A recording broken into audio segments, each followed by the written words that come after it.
नमस्कार मित्रों, मेरा नाम है सुरेंद्र नौटियाल और चर्चा है चुनावों की 2025। कल 31 जुलाई को मतगणना हो चुकी है। लगभग जो है उत्तराखंड में हमारे सारे परिणाम जो घोषित हो गए हैं और कल का दिन बड़ा मज़ेदार रहा कि कुछ के यहाँ खुशी तो कहीं गम, कोई कंधों पर झूल रहे थे तो कोई मुँह लटका कर चल रहे थे।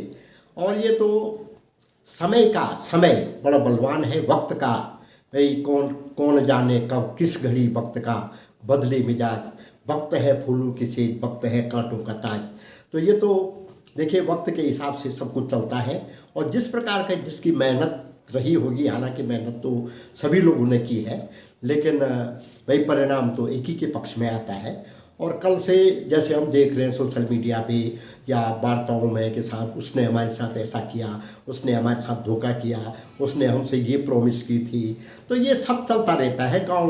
ये गांव का चुनाव था और गांव में छोटी छोटी बातें होती हैं कि साहब उस दिन मैं जा रहा था, आप फ़ोन पे लगे हुए थे, आपने मेरी तरफ देखा तक नहीं, आप मेरे लड़के की शादी में नहीं आए थे, या इस प्रकार की जो बातें हैं। लेकिन आज का मतदाता इतना मैं कहूँगा कि अभिनय की दृष्टि से भी बड़ी बेमिसाल अभिनय करते हैं। जब आदमी प्रत्याशी सामने आता है तो प्रत्याशी को लगता है कि बस ये मेरे अलावा तो किसी को देगा ही नहीं वोट, या मेरे अलावा ये किसी की तरफ है ही नहीं। लेकिन उसकी भी क्या कर रहे हैं, उसकी भी बड़ी मजबूरी होती है कि भाई वो जो है जल में रह करके मगर से बैर नहीं होता है। भाई कल के दिन पर कोई प्रधान बनेगा, क्षेत्र पंचायत बनेगा, जिला पंचायत बनेगा, उन्हीं में से कोई प्रमुख बनेगा, जिला पंचायत अध्यक्ष बनेगा। अब बताइए वो किस किस से बैर मोल लेगा? वो गांव का जो आदमी, साधारण आदमी है, वो किस से बुराई मोल लेगा? फिर दूसरी बात ये हुई कि साहब प्रवासी आ रहे हैं, वोट दे करके जा रहे हैं।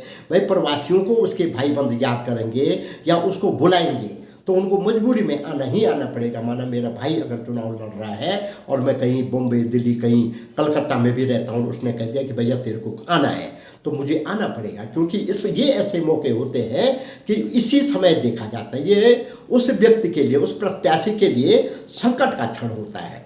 लेकिन मैं तो कहता हूँ कि सबसे बड़ी जीत उसकी है कि जो हारने के बाद भी अपने को सामान्य रख पाता है या रख पाने की कोशिश करता है। मैंने कुछ जो प्रत्याशी थे जो बहुत कम वोटों से हारे थे या हार गए थे, उनको मैंने सोशल मीडिया पे अपनी बात को लोगों को बताते हुए देखा कि भाई मैं सभी मतदाताओं का बहुत बहुत आभार व्यक्त करता हूं। और वास्तव में उनको जो है हजारों लोगों ने वोट दी है। जैसे जिला पंचायत के मामले में देखो, क्षेत्र पंचायत में जो है कितने लोगों ने उनको वोट दी।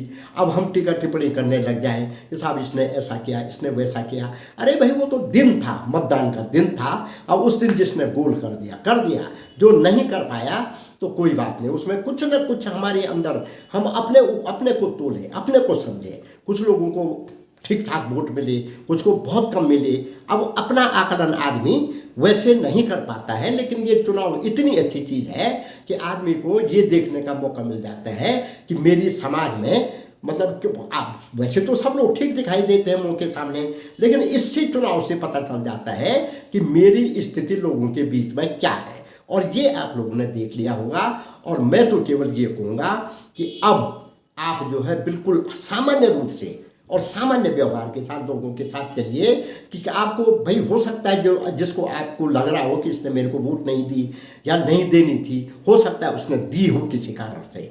तो ये तो एकदम जो है, आप ये चुनाव सारे गोपनीय होते हैं, तो आपकी विजय उसी में है कि आप, क्योंकि हमने जो है देखिए 80 से और 2019 तक, 1980 से 2019 तक कितने ही प्रधानों को, कितने क्षेत्र पंचायत तो हालांकि पहले अनुमोदित होते थे, लेकिन जब नया संविधान संशोधन विधेयक 1993 और 94 आया, जिस समय अगली वीडियो में आप लोगों को बताऊंगा कि क्या क्या पूरे पंचायतों के बारे में आपको जानकारी मैं दूंगा।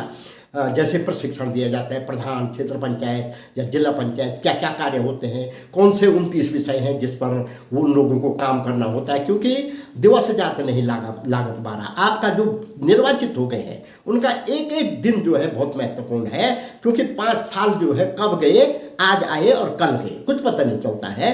तो ये जो है आप जो है क्या क्या विषयों पे आप काम करेंगे, क्या क्या जो हमारे सतत विकास लक्ष्य हैं वो क्या है, कितना बजट ग्राम पंचायत में आता है, ग्राम पंचायत की बैठक होती है, क्षेत्र पंचायत की बैठक होती है तो उसका कितना कोरम होता है, इन सब बिंदुओं पर मैं आपसे चर्चा करता रहूँगा, बताता रहूँगा। लेकिन यही मैं अपेक्षा आप लोगों से करता हूँ कि जो लोग निर्वाचित हो गए हैं वो अपने जो आपके साथ चुनावी मैदान में थे उनके साथ आप शिष्टाचार से, और आप क्योंकि आपका कद बड़ा हो गया है और उसके मन में पीड़ा है कि भाई मैं हार गया, हार राजनीतिक हार सबसे खराब होती है और वो जो है बहुत लंबे समय तक चलती है। तो उसको अगर आप उस पीड़ा को कम करते हैं तो हो सकता है अगली बार वो आपका कट्टर समर्थक बन जाए कि भाई इसने मेरे से ये बिहेव किया था। तो प्रत्याशी जो जीते हुए हैं वो अपने विकास के कार्यों में लग जाए, अपने जो जिन्होंने उनको वोट नहीं दिया है तो उनके साथ आप सद्व्यवहार करें। और जो प्रत्याशी हार गए हैं, देखिए कितने ही लोगों ने आपको ग्राम पंचायत के अंदर वोट दिया है, कितने ही लोग आपके समर्थक रहे होंगे और वो समर्थक उसका बुरा बने हैं जिसको जो जीत गया है। तो देखो आपका जो है उनके प्रति भी कर्तव्य है।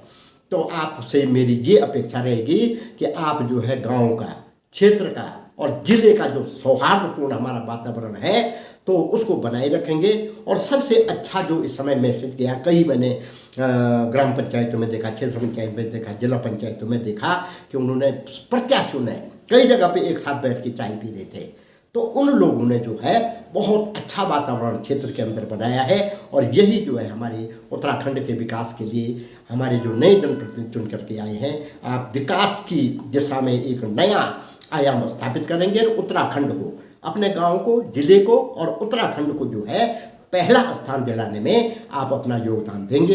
इसी के साथ बहुत बहुत शुभकामनाओं के साथ एक बार पुनः जो जीते हुए हमारे प्रतिनिधि हैं उनको मैं शुभकामना देता हूं। और अगली वीडियो में मैं आपको ये बताऊंगा कि किस प्रकार के कार्य प्रधानों के, क्षेत्र पंचायत के, जिला पंचायत के कार्य होते हैं ग्राम पंचायतों में करने के लिए, क्या क्या उनकी सीमाएँ हैं, प्रधान की क्या सीमा है, वार्ड मेंबर की क्या सीमा है, क्षेत्र पंचायत की क्या है, ताकि टकराव न हो। त्रिस्तरीय पंचायत है ये और तीनों स्तरों की पंचायत अपने अपने आप में सक्षम है और उनकी क्या भूमिका विकास कार्यों में होती है उसके बारे में आपको बताऊंगा। बहुत बहुत धन्यवाद। जय उत्तराखंड, जय भारत।